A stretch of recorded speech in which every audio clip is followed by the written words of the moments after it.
रूस के राष्ट्रपति व्लादिमीर पुतिन ने रूसी संसद के वार्षिक संबोधन में बड़ा बयान दिया है। 2 साल से ज्यादा बीत जाने के बाद भी आज भी इस बात पर बहस छिड़ी हुई है कि आखिर रूस और यूक्रेन के बीच जंग का नतीजा क्या होगा। इस जंग में क्या पुतिन जीत गए हैं या फिर अमेरिका और नाटो देशों की मदद से यूक्रेन रूस पर भारी पड़ रहा है।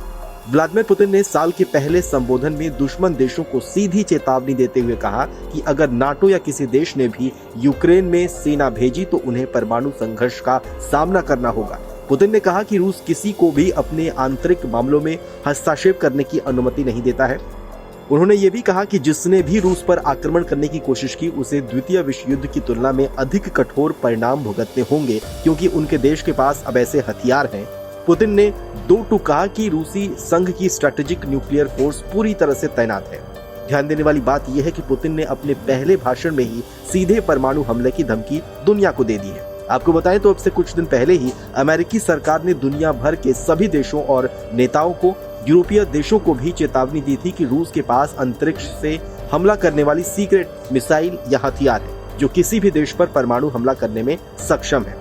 हालांकि रूस के इस खुफिया हथियार को लेकर अंदर खाने चर्चा कई सालों से चल रही थी, लेकिन अमेरिकी विशेषज्ञों के द्वारा राष्ट्रपति बाइडेन से इस हथियार से संबंधित जानकारियों को सार्वजनिक किए जाने की अपील के बाद इसके बारे में चर्चा शुरू हो गई।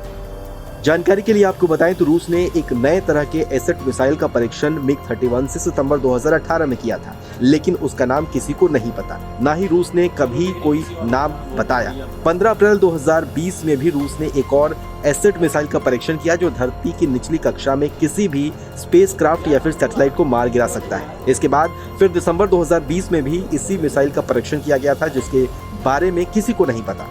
इसका पहला परीक्षण 18 नवंबर 2015 में किया गया था। मई 2016 में रूस ने इसका दोबारा परीक्षण किया। इसके बाद दिसंबर 2016, फिर मार्च 2018 और दिसंबर 2018 में इसके और भी कई परीक्षण किए गए। माना जाता है कि ये मिसाइल अंतरिक्ष से किसी भी इलाके में हमला करने में सक्षम है। फिलहाल जो जानकारी है उसके मुताबिक अमेरिका के पास भी इस तरह की कोई मिसाइल मौजूद नहीं है। ऐसे में ये अमेरिका समेत सभी नाटो देशों के लिए एक बड़ी चिंता का विषय है। यूक्रेन के मामले में रूस की चेतावनी से अब ये बात तो साफ हो गई है कि युद्ध अभी थमा नहीं है और चाहे जितने भी देश सामने आए, पुतिन पीछे नहीं हटने वाले।